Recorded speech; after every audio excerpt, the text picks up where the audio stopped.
Bom dia a todos, sejam muito bem-vindos a mais uma transmissão do Tribunal de Justiça aqui no Centro de Mídias da SEDUC. Eu me chamo Edson Rosas Neto, sou juiz substituto de carreira e hoje sou o titular da primeira vara de Tabatinga. Quero em primeiro lugar agradecer o convite do Tribunal, da Estijan, da Escola do Servidor. Tenho muita honra de já ter sido analista judiciário do Tribunal, então conheço a Willa, conheço a Miriam, enfim, todos os servidores. Agradeço a minha querida amiga doutora Nayara Antunes, que encabeça esse grande projeto do Tribunal, minha grande amiga, uma das maiores magistradas que nós temos no Estado. Então, fico muito feliz de estar aqui tendo essa troca de experiência com os senhores.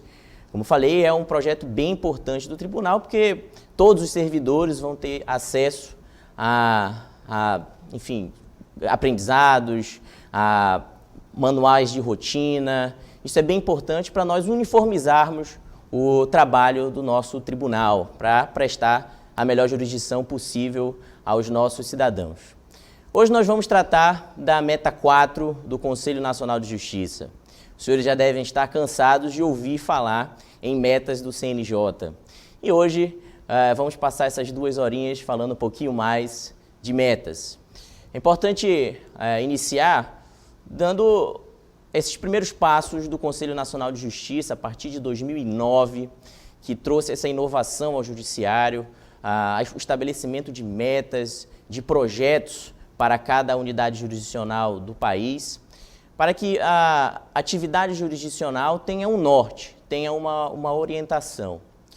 E, como os senhores sabem, as metas, a primeira meta, a meta 1 do CNJ, a mais conhecida, que é julgar a quantidade maior de processos de conhecimento do que os distribuídos no ano corrente, excluídos, é claro, os suspensos, sobrerestados no ano corrente. Essa meta 1 é a mais mecânica, é a mais simples. Por quê?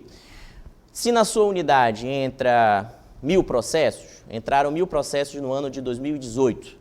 Então, para atingir a meta 100%, essa unidade jurisdicional tem que ter julgado 1.001 processos. Essa é a ideia da meta 1, mas não é o tema da nossa exposição de hoje. A segunda meta é a meta 2, segundo o CNJ, agora em 2019, isso daqui já é atualizado, são as metas deste ano. A meta 2 é identificar e julgar até 31 de dezembro de 2019, até o último dia desse ano, pelo menos, no mínimo, 80% dos processos distribuídos até o dia 31 de dezembro de 2015, no primeiro grau, que é o nosso caso, né? E aí também ele estabelece metas para o segundo grau. E 90% dos processos distribuídos também até 31 de dezembro de 2016 nos juizados especiais e turmas recursais. Meta 2 é julgar aqueles processos mais antigos. Geralmente é a meta com maior quantitativo, é a mais complicada de se bater, de se atingir.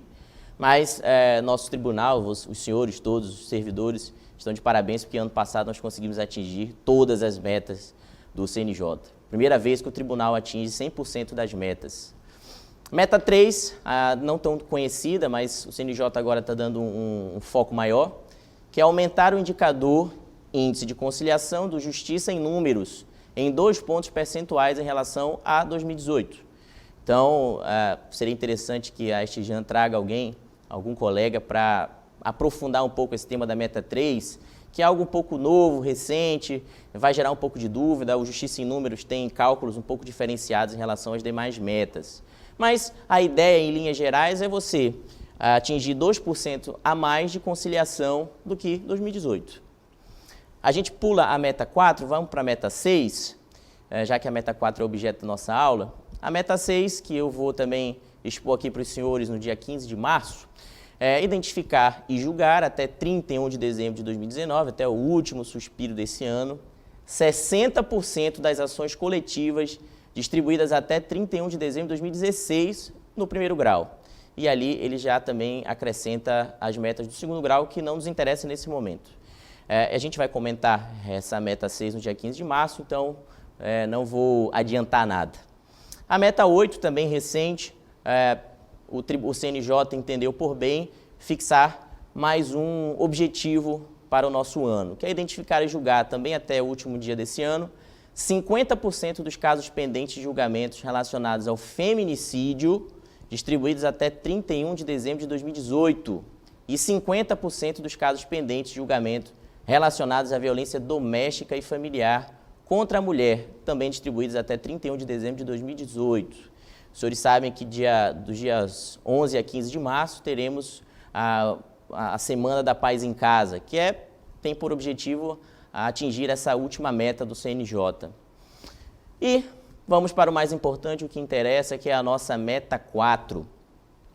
Improbidade administrativa e crimes contra a administração pública.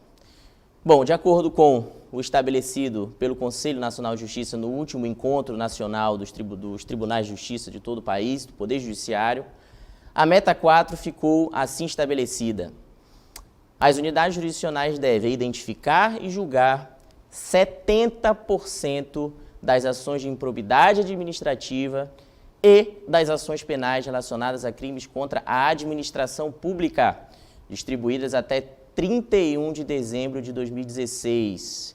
E essa última parte, o CNJ pede para que nós demos um foco maior nas demandas relacionadas a crimes de corrupção ativa e passiva, peculato em geral e concussão. Nossa aula de hoje, a minha querida amiga Nayara pediu para eu tratar um pouco mais do procedimento, da parte prática, mas é claro, sem esquecer da teoria. E eu vou dar um foco um pouco maior na ação de improbidade administrativa, que é aquela que gera maiores dúvidas. As ações penais englobadas na meta 4 são bem simples, né? O procedimento é praticamente o mesmo das demais ações penais. O que muda ali é só a defesa prévia antes do recebimento da denúncia. A gente vai tratar em linhas gerais no final da exposição. Como eu falei, a meta 4, o objetivo dela é o resguardo, é a proteção do patrimônio público e também da moralidade pública. Por quê? Porque na improbidade administrativa, o julgador, a unidade jurisdicional como um todo, ela vai tratar de assuntos bem sensíveis à sua comunidade e à sociedade em geral. Eu vejo a improbidade administrativa como a ação mais importante que nós temos nas nossas mãos. É claro que o Poder Judiciário ele não deve assumir um papel de protagonismo na democracia, nós sabemos disso. O papel de protagonismo fica para os outros poderes, o Executivo, o Legislativo. Mas é claro que o magistrado, e aí quando eu falo em magistrado, eu falo em toda a unidade jurisdicional, porque sem os servidores, o juiz não é absolutamente nada, a verdade é essa. Mas quando o magistrado tem em suas mãos uma ação de improbidade, ele deve tratar com rigor e com extrema relevância. Porque com as sanções, com a aplicação das sanções naqueles maus administradores, você tem a possibilidade de mudar a realidade social das comarcas, do seu município. Porque quando a efetividade toma conta da ação de improbidade administrativa, nós podemos afastar aqueles maus administradores e colocar futuramente pessoas que saibam administrar com zelo, com rigor, o patrimônio público. Mas como é que a gente consegue atingir essa meta 4? Como eu falei, muita gente acha que a ação de improbidade administrativa é complexa, é muito difícil. Isso, gente, é fake news, isso é mentira, não é verdade. A ação de improbidade administrativa é simples. O grande problema que nós enfrentamos é que a maior parte dessas ações, elas são mal instruídas. Você pega ela ali no meio, já cheio de erro, com vários atropelamentos do procedimento. E isso não é culpa só dos servidores, é culpa também do juiz. Até porque nós passamos um período de muitas modificações de juízes nas unidades. Isso complica bastante porque cada juiz tem o seu entendimento quando aquele ato ainda não é fixado na legislação ou na jurisprudência. Então, mas agora o tribunal, com essa nova leva de juízes, tende a ter uma estabilidade maior dos magistrados nas unidades. E isso vai facilitar que o entendimento seja uniformizado e, assim, essas ações sejam caminhadas de uma forma mais célere. Mas eu lanço um desafio para os senhores a partir de hoje. Olha, Edson, eu quero atingir essa meta 4. Estou cansado de não atingir a meta 4 na minha unidade. O que eu faço? Então, eu lanço um desafio para os senhores. Em primeiro lugar, a partir de agora, os senhores saindo do centro de mídias aí da SEDUC da sua cidade, os senhores vão voltar ao fórum, tá? Não vão nem almoçar. vão voltar ao fórum e já vão acessar o link do painel de metas do TJ, que é esse que está no slide, que é metas.tjan.jus.br, metas.tjm.jus.br. Lá já está tudo mastigado. Você vai acessar as informações da sua unidade jurisdicional e vai ter lá, meta 1. O que eu preciso para meta 1? Ele vai lhe dar uma lista de processos que devem ser julgados neste ano, até 31 de dezembro de 2019. E é legal que o setor competente aqui do Tribunal de Justiça, eles vão atualizando no final do ano, praticamente de hora em hora. Então, se os senhores julgarem um processo dia 31 de dezembro, 1 ou 2 horas depois já vai ser atualizado o painel de metas e já vai computar. Então, fiquem tranquilos que até o dia 31, até um pouquinho antes da sua ceia de Réveillon, os senhores podem aí trabalhar e bater a meta, tá certo? E, como eu falei, primeiro passo, vamos acessar o painel de metas. Lá na meta 4, eu tenho a quantidade de processos que aquela unidade precisa julgar para atingir a meta 4. Então, no meu caso, por exemplo, a primeira vara de Tabatinga tem 5 processos, né? E lá eles colocam os números dos processos. Olha, o processo X, Y, Z. Julguem esses processos que a meta será atingida. Por que eu falo que é importante a gente acessar hoje? Porque o procedimento da improbidade, ele demora um pouco. E quando o magistrado pega lá em outubro, novembro, esses processos, ele ainda não está, ele está praticamente na petição inicial. Então, infelizmente, não tem como julgar, né? Eu tive essas experiências em alguns locais porque passei, e, enfim, cheguei em novembro, dezembro, não tinha como eu atingir a meta 6 ou a meta 4, porque o processo ainda não estava na fase de sentença. Então, se os senhores hoje acessarem e verificarem, olha, tem diligência para cumprir, já determinar o cumprimento, citação, notificação, já determina, já vamos dar vazão a esse processo. O processo está pronto para a sentença ou está concluído para o juiz. Chega para o colega e fala, doutor, o processo está concluído para o senhor, a gente precisa dar andamento. Passe essa lista para o magistrado, é importante, porque ele, a partir daquele momento, vai dar andamento também ao processo e assim ele pode chegar à fase de sentença antes do dia 31 de dezembro. Olha que maravilha, né? Isso é do painel de metas do TJ. A improbidade administrativa, vamos agora tratar exatamente do tema da improbidade administrativa. Como eu falei, embora a gente vá dar um foco um pouco maior no procedimento, mas é claro que a gente não pode esquecer um pouco a teoria e as noções básicas do que é a improbidade, quais são os direitos materiais tutelados pela ação de improbidade, são relevantíssimos, não só para o juiz, mas também para o servidor, porque se o servidor tem conhecimento daquele direito material, ele também tem a possibilidade de colaborar com a justiça e assim dar as certidões corretas, dar o andamento correto, até mesmo fazer as minutas corretas, certo? Bom, o artigo 37, parágrafo 4º e parágrafo 5º da Constituição da República prevê expressamente a ação de improbidade administrativa e de ressarcimento ao erário. E essa disposição da Constituição da República, ela está regulamentada pela Lei 8.429, de 2 de junho de 92, certo? Mas tá bom, Edson, beleza, já sei o que está na lei, já sei onde eu procurar a legislação. Agora, como é que eu posso conceituar? Eu quero ter um conceito, uma noção básica da improbidade. É claro que isso é um conceito bem complexo, porque a improbidade é complexa, né? Ela tem diversas vertentes, diversos meandros. E o professor Daniel Assunção e Rafael Rezende, aí está na sua tela, eles tentam conceituar da seguinte forma, é um conceito que eu achei mais completo da doutrina. Então, a improbidade administrativa é o quê? É um ato ilícito, ou seja, contrário à ordem jurídica, praticado por agente público ou terceiro, ou seja, por um particular, geralmente de forma dolosa, via de regra, é ônus do requerente comprovar o dolo, contra as entidades públicas e privadas que sejam gestoras de recursos públicos e que esse ato seja capaz de acarretar ou enriquecimento ilícito, ou lesão ao erário, ou violação aos princípios da administração pública. Trata-se, é claro, como visto, de um conceito um pouco complexo. Ele é bem complicado, mas essa ideia básica de ato ilícito, de improbidade administrativa no sentido de enriquecimento ilícito, de dano ao erário, isso já é uma noção bem interessante dos senhores gravarem, né? Os tipos da improbidade administrativa estão previstos na Lei 8.429. Estão previstos nos artigos 9º, 10 e 11. O 9º trata da ação de improbidade administrativa que gera enriquecimento ilícito. É a conduta mais gravosa, mais intensa, no sentido da ilicitude da improbidade administrativa. E nessa, realmente, tem que se comprovar efetivamente o dolo, né?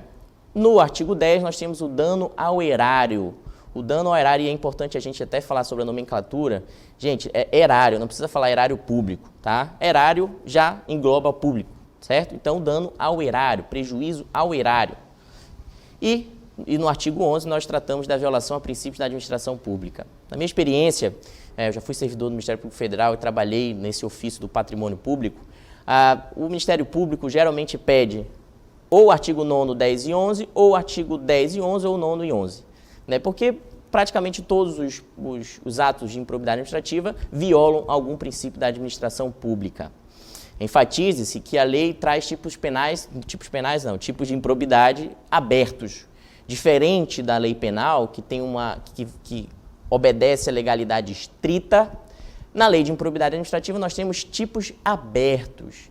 Então, os senhores vão olhar, quando os senhores derem uma lida na lei de improbidade, eu até recomendo que os senhores assim procedam, deem uma lida, é uma lei de 20 e poucos artigos, ela é bem simples.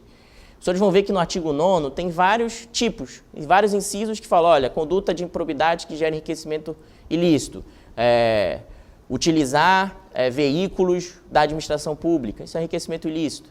Mas não é que aquilo ali seja um tipo fechado, olha, só aquelas hipóteses configuram improbidade administrativa de enriquecimento ilícito. Não. Tá? O enriquecimento ilícito é o aberto. Aquilo ali são apenas exemplos para os senhores se orientarem no momento do reconhecimento do que seja improbidade administrativa. Tá? Vamos lá. Agora, é interessante a gente falar que a conduta da improbidade administrativa ela não se configura apenas por um ato comissivo, ou seja, por uma ação. Também a improbidade administrativa pode ocorrer em decorrência de uma omissão do agente ímprobo. Certo? E eu posso dar como exemplo, vocês vão olhar com muita frequência, fraudes à licitação pública, certo? Como é que eu posso cometer um ato de improbidade por ato omissivo?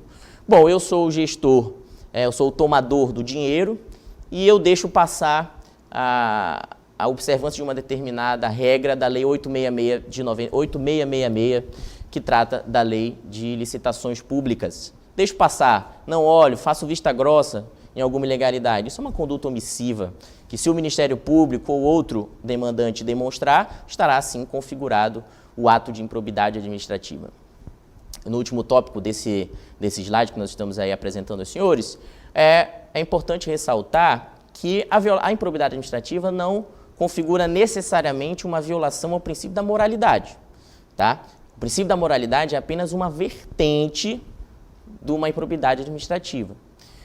Os senhores sabem que o artigo 37 caput, para quem estuda para concurso, né, a maioria dos senhores estuda, trata ali dos princípios que a gente chama de LIMP, que é legalidade, impessoalidade, moralidade, legalidade, impessoalidade, moralidade, publicidade e eficiência. Mas é claro que não são apenas esses os princípios. Por exemplo, na lei do procedimento administrativo, nós temos um princípio, a lealdade às instituições públicas, que é um princípio bem famoso nas ações de improbidade administrativa. Então, para os senhores verem, a improbidade administrativa, na verdade, ela está mais associada ao princípio da juridicidade. O que é o princípio da juridicidade? É algo mais amplo, né? Quando o administrador público viola alguma norma, alguma legislação, até mesmo algum entendimento jurisprudencial de uma súmula vinculante, por exemplo, ele poderá ser enquadrado numa improbidade administrativa. Então, a juridicidade é muito maior do que a legalidade, muito maior do que a moralidade. É aquele desrespeito a qualquer regra, qualquer norma. Para vocês terem uma ideia, existe um instrumento normativo da Secretaria do Tesouro Nacional, que é o instrumento normativo número 1, que ele é muito comum nas ações de improbidade administrativa. Ele proíbe que o agente público faça saques na boca do caixa, que é aquilo que a gente chama, que é quando o prefeito, o vereador, ele vai na boca do caixa e tira o dinheiro da conta da prefeitura. Isso configura um ato de improbidade administrativa que não está numa lei, mas está no instrumento normativo da Secretaria do Tesouro Nacional. E a jurisprudência, ela reconhece a conduta ímproba nesses casos. Tá certo? Bom, Vamos agora, então, tratar. Os senhores têm aí uma noção um pouquinho básica, é claro que não quis me aprofundar um pouco nessa parte teórica, até porque nós temos pouco tempo. Mas se os senhores tiverem alguma dúvida sobre a parte teórica da improbidade, no final da aula eu vou passar umas sugestões bibliográficas e também vou passar meu e-mail para os senhores entrarem em contato comigo para a gente trocar uma ideia sobre a parte do direito material. Mas nós vamos ao que interessa agora, vamos à ação de improbidade administrativa. A ação de improbidade administrativa. Bom, essa ação de improbidade administrativa, que os senhores já estão cansados de olhar, de analisar aí nas suas unidades, ela tem, qual é a natureza jurídica dessa ação de improbidade? Isso gera muita dúvida e é importante que o servidor saiba. A natureza é penal? É natureza administrativa? É natureza civil? Bom, para a esmagadora maioria da doutrina e também para o consolidado entendimento da jurisprudência, principalmente do STJ, do STF e do nosso tribunal também, é claro, a natureza da ação de improbidade administrativa é civil. A natureza da improbidade administrativa é civil. Trata-se, então, de uma demanda, de uma ação civil, certo? E ela é uma ação que tutela direitos difusos e, portanto, é uma ação coletiva. Direitos difusos, mas o que é isso? O que são direitos difusos? Bom, esse conceito ele está bem orquestrado, ele está bem definido, de fato, na lei no Código de Defesa do Consumidor. Mas, em linhas gerais, o direito difuso é aquele que você não pode quantificar os seus beneficiários. Posso dar o exemplo, o meio ambiente. O meio ambiente é um direito difuso. Por quê? Porque todos nós, a humanidade inteira, tem direito a um meio ambiente ecologicamente equilibrado, os seres vivos de uma maneira geral. Isso é um direito difuso, porque não é apenas de um determinado grupo, né, como é no direito coletivo. Tá? Então, nós temos uma ação, uma tutela jurisdicional coletiva de direito difuso de natureza civil. E isso é importante porque o que se aplica na ação de improbidade administrativa é justamente o Código de Processo Civil, é o procedimento que está previsto no nosso CPC. É claro que, como eu vou mostrar depois, e na verdade já aqui no próximo tópico, que é a previsão legal, a ação de improbidade administrativa, ela está, como eu falei, ela está prevista na Constituição, na Lei 8429, especificamente nos artigos 14 a 16 da Lei 8429 de 92, artigos 14 a 16. Mas é claro, como eu falei, ela tem como fonte o CPC, tem como fonte o CPP, o Código de Processo Penal, também tem como fonte a Lei da Ação Civil Pública, os senhores podem utilizar subsidiariamente a Lei da Ação Civil Pública 7347 de 85 e também a Lei da Ação Popular, a 4717 de 65. Então, mostrei aqui para os senhores todo o sistema do processo de improbidade administrativa. Mas quem pode ajuizar uma ação? Edson, eu sempre vejo o Ministério Público ajuizando a ação. Quem é o legitimado?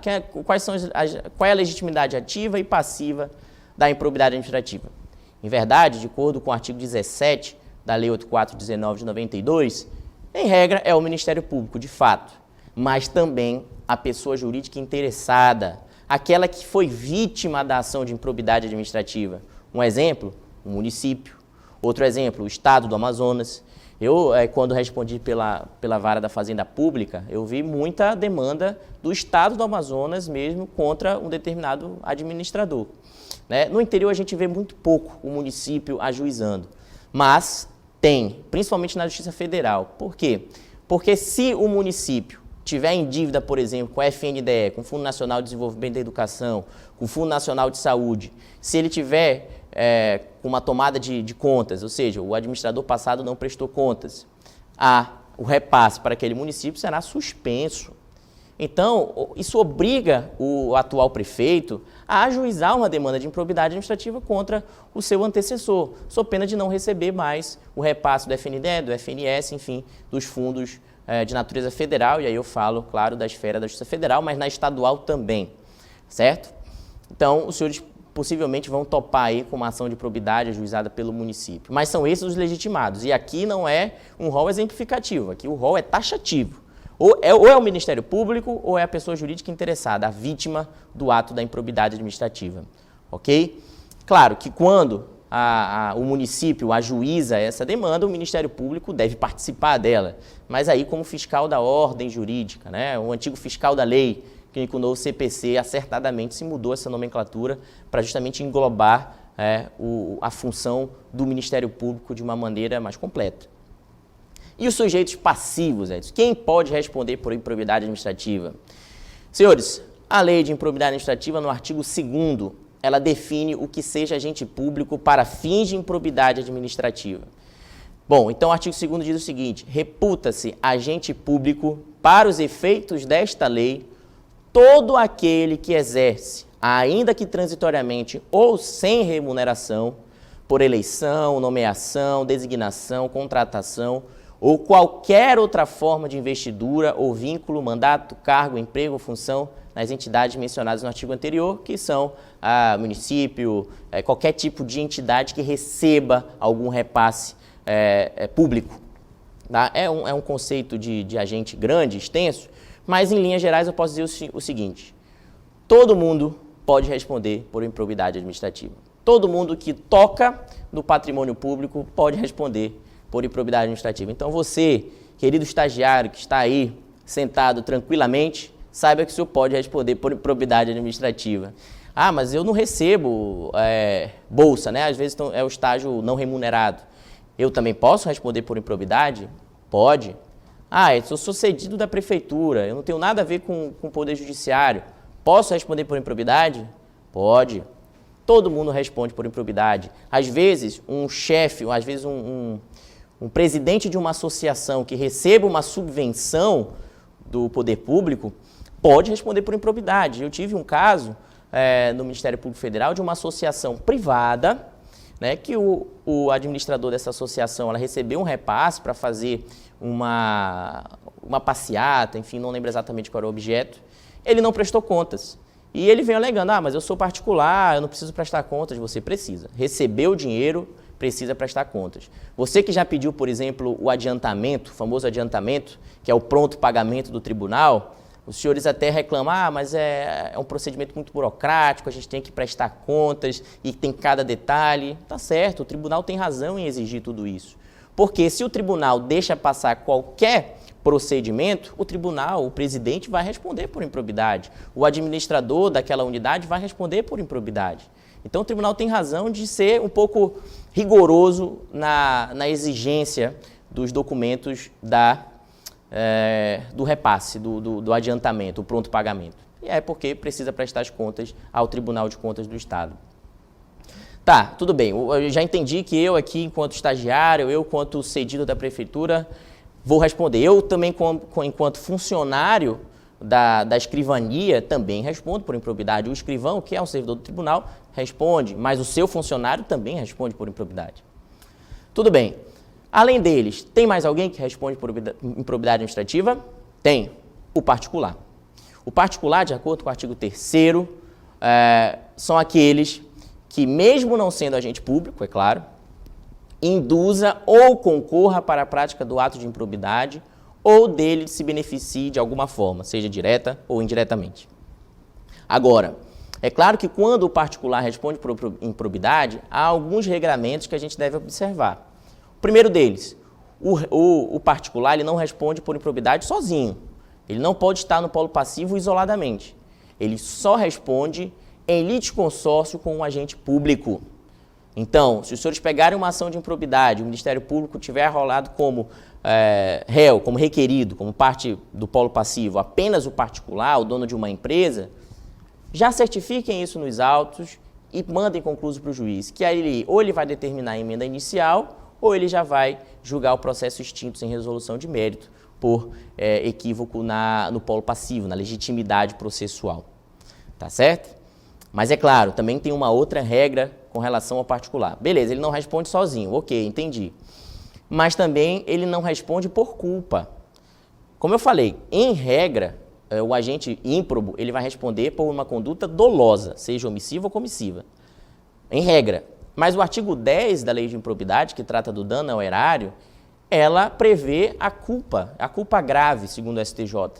Né? Então, você, como administrador público, pode responder até mesmo por uma negligência, uma imperícia sua, certo?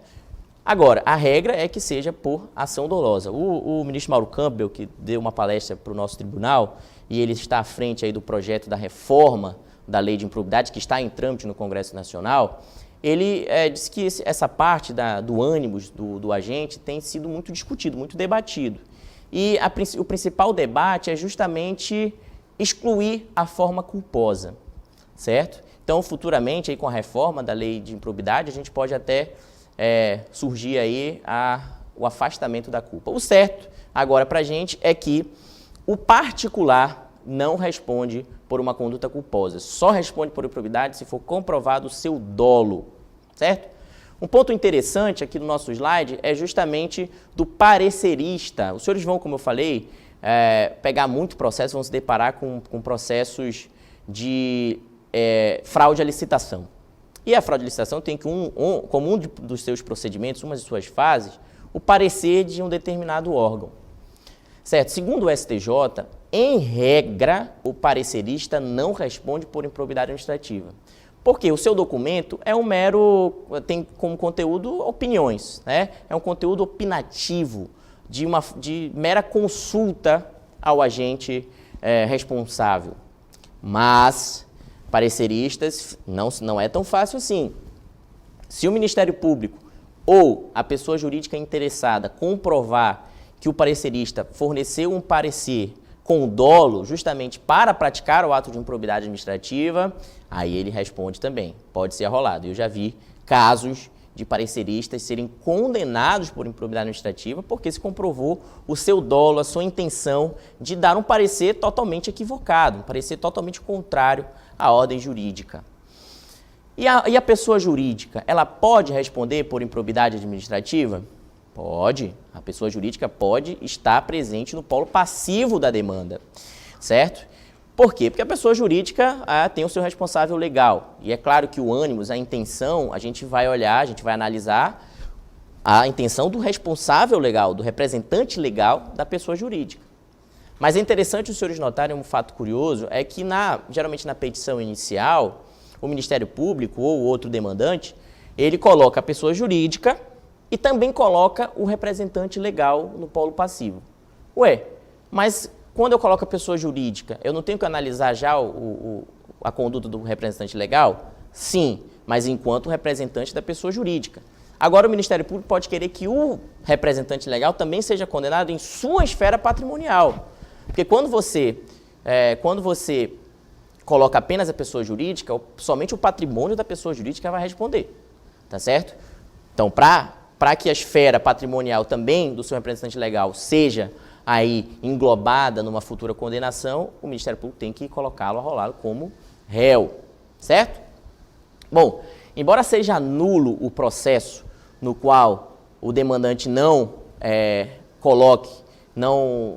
ajuize contra todos os agentes ímprobos, todos os agentes responsáveis, embora esse processo seja nulo, é claro que o demandante, no decorrer da instrução da ação de improbidade, pode requerer o acréscimo no polo passivo. Isso é fato. O Ministério Público, ele continua a investigar e pode encontrar indícios de que um outro servidor, que inicialmente não estava aí englobado no polo passivo, ele também praticou o ato de improbidade.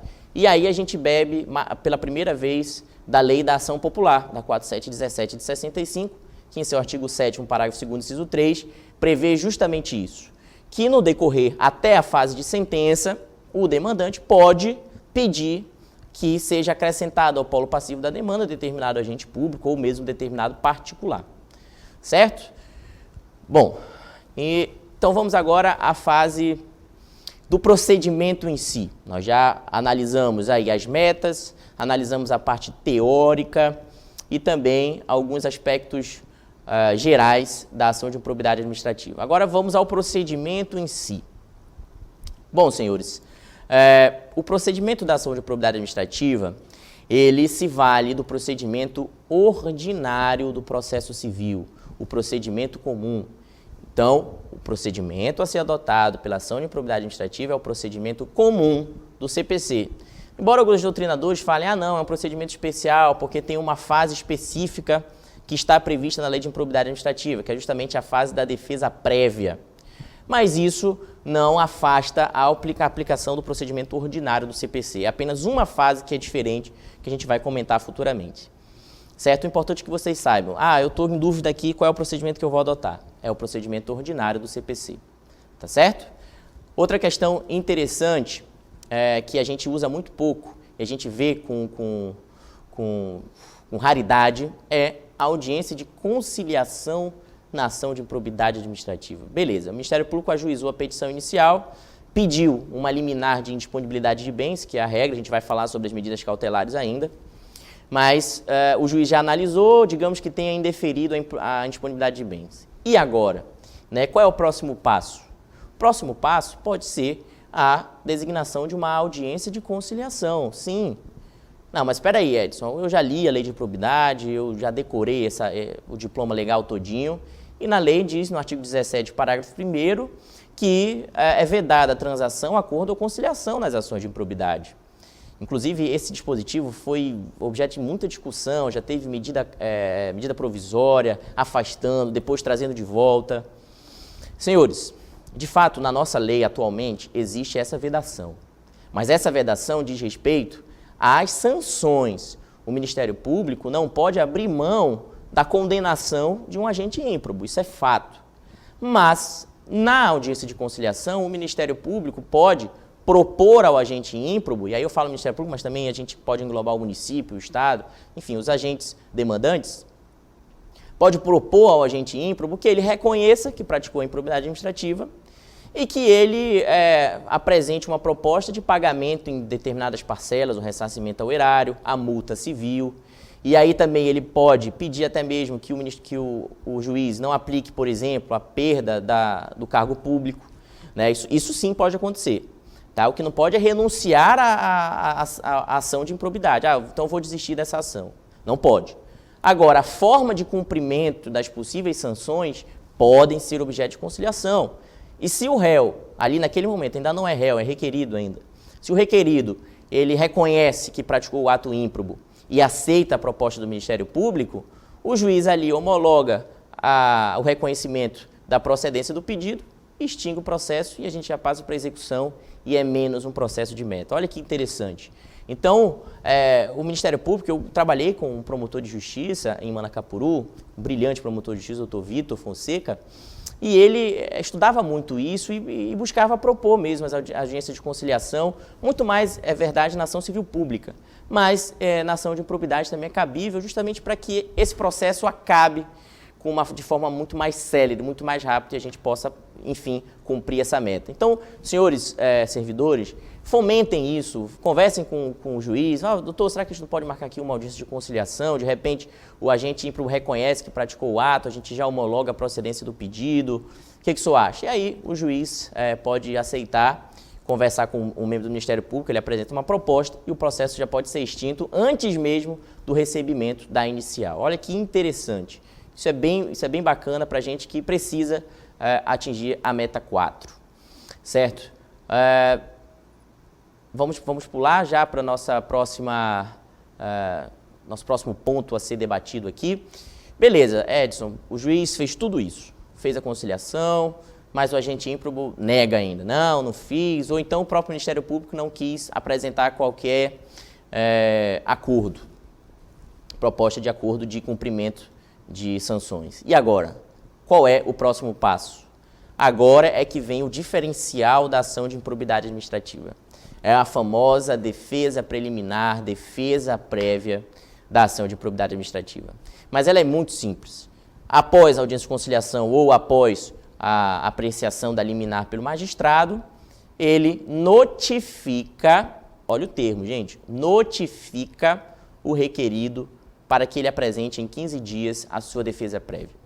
O doutor Fábio Alfaia, que é o coordenador do nosso tribunal da Meta 4, do cumprimento da Meta 4, ele sugeriu que eu destacasse, nesse ponto, a possibilidade de a notificação ser feita via correios. De fato, qualquer comunicação no processo, nós podemos fazer via correios com aviso de recebimento. E, com certeza, é um procedimento que a gente pode dar celeridade ao processo. Se você manda por correio, e às vezes até o oficial está cheio, está soberbado de mandados aí para cumprir, mais urgentes, acaba que isso vai ficando para depois. Então você manda por correio, com aviso de recebimento, e aí o requerido já é então comunicado. Essa notificação, não quero embaralhar um pouco, mas essa notificação tem natureza de intimação. Isso aqui a doutrina fala, é uma natureza de intimação. Mas fiquem com a ideia de que é uma notificação, certo? Uma notificação para a defesa prévia. O réu tem prazo de 15 dias, é claro que a gente pode adotar o que o CPC determina, o prazo em dobro, quando tem mais de um réu, enfim, isso daí é de acordo com o procedimento comum. Bom, depois da defesa prévia, é claro que o STJ, é importante ressaltar esse ponto, esse próximo tópico, que o STJ, beleza, Edson, eu peguei aqui um processo que não teve defesa prévia. E agora? Está nulo o processo? Segundo o STJ, se esse procedimento, se essa fase da defesa prévia não for observada, isso não quer dizer que o processo será nulo, porque aí se aplica aquele princípio da instrumentalidade das formas, o princípio salvador do processo, né? Se não houve prejuízo, se não há provas de um prejuízo para o requerido, não tem qualquer nulidade.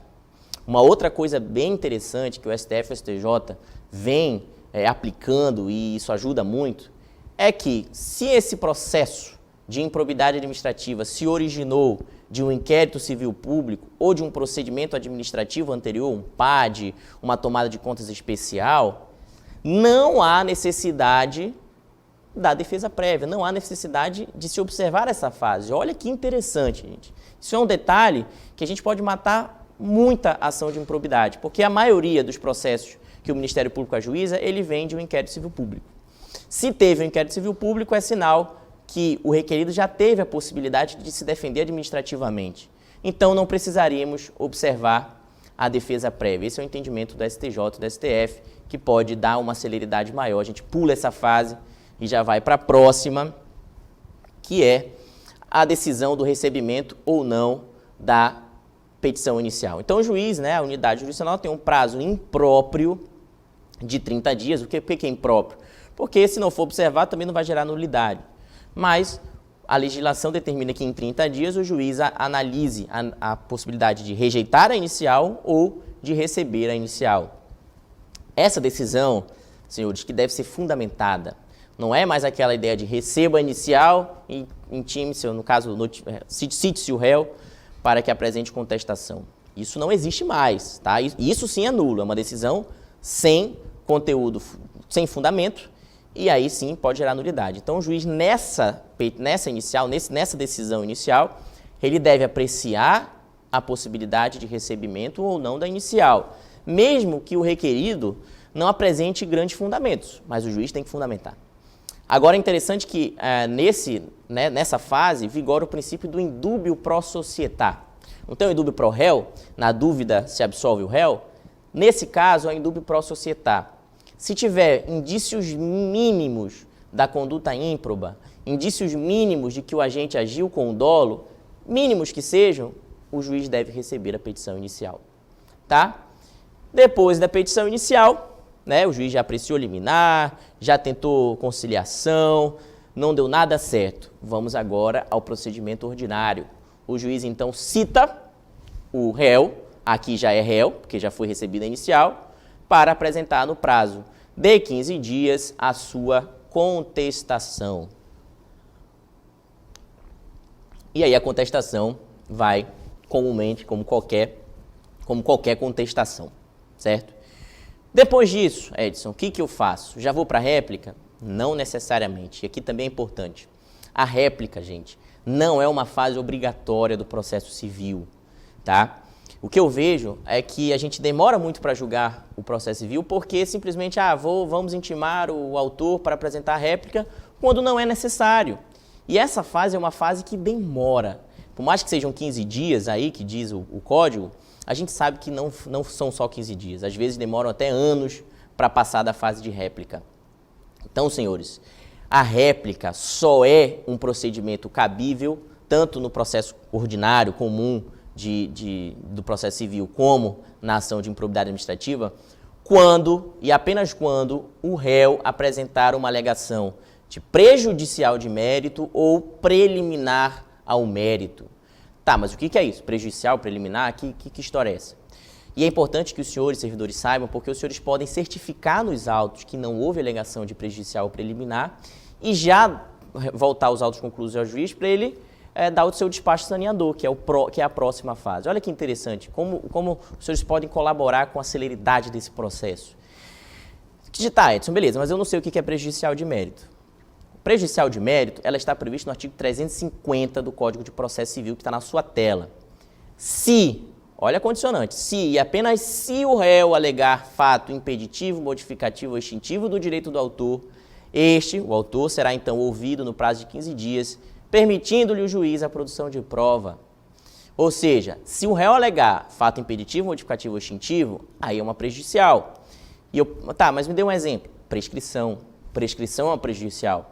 E a maior parte dos réus em ação de improbidade, eles alegam a prescrição. A gente vai falar um pouquinho da prescrição depois. Tá? Isso é uma prejudicial. Aí é caso de réplica. E as preliminares? As preliminares estão previstas no artigo 351 do Código de Processo Civil, que está aí na sua tela. Se o réu, e apenas se o réu alegar qualquer das matérias enumeradas no artigo 37, o juiz determinará a oitiva do autor no prazo de 15 dias, permitindo-lhe a produção da prova. As preliminares, então, estão previstas no artigo 337. Eu trouxe aqui, está na apostilinha de vocês, que vai estar aí na Estijan, no sistema da Estijan. Essa apostilinha tem tudo isso mastigado. Então, como preliminar exemplo, olha lá o 37. Inexistência ou nulidade da citação, coisa julgada, inépcia da petição inicial, incorreção do valor da causa, incompetência do juízo, né, que são alegações corriqueiras na improbidade administrativa, isso tudo é preliminar. E aí, nesse caso, sim, a gente vai falar em réplica e vai ter que abrir o prazo de 15 dias. Tá certo? Mas aí é bom que os senhores fiquem ali computando. Olha, deu 15 dias, o autor não se manifestou, tchau e benção, já passa para a próxima fase. Senão vai ficar ali encostado o processo e aí, meu irmão, acabou, ninguém bate mais a meta quadro. Tá certo?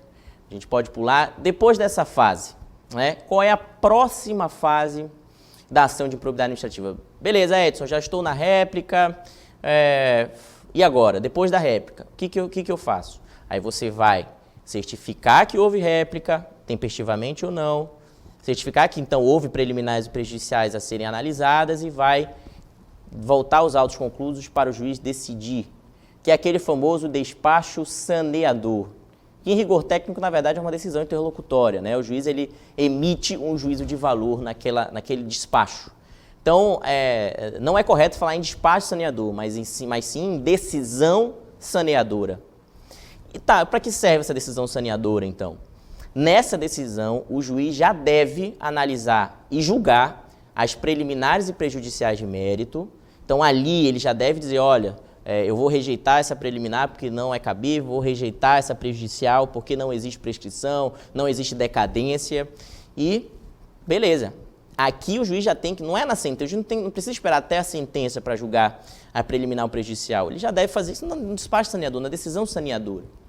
Além disso, na decisão saneadora, o magistrado ele fixa os pontos controvertidos, ou seja, o Ministério Público ou outro demandante diz, olha, ele cometeu ato de improbidade administrativa, violou princípios da administração pública, fraudando a licitação. Aí a defesa diz, não, ele nega, ele nunca deixou de observar a Lei 8666. Você está vendo o que é o fato controvertido? Aquele fato que foi contestado.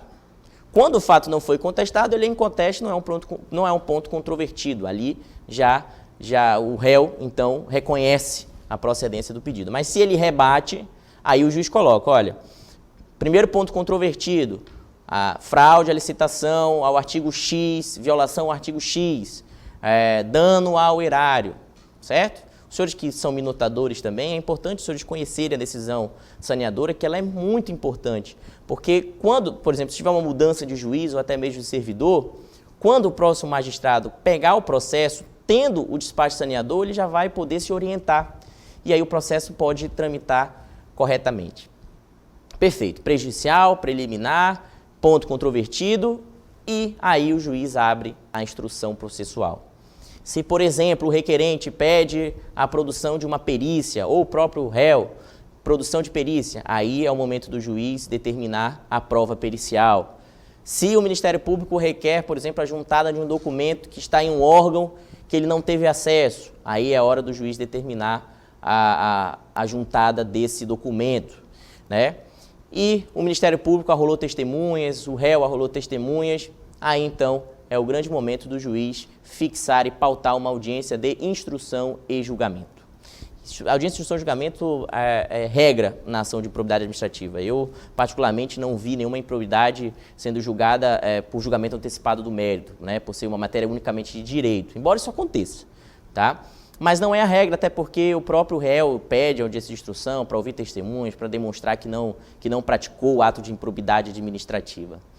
Certo? Então, esse é o momento do juiz fixar no despacho saneador. E aí, determina, então, que as testemunhas, agora com o novo CPC, né, o ônus da parte trazer as testemunhas no momento da audiência. Chegamos à fase de audiência, certo? O que nós devemos seguir?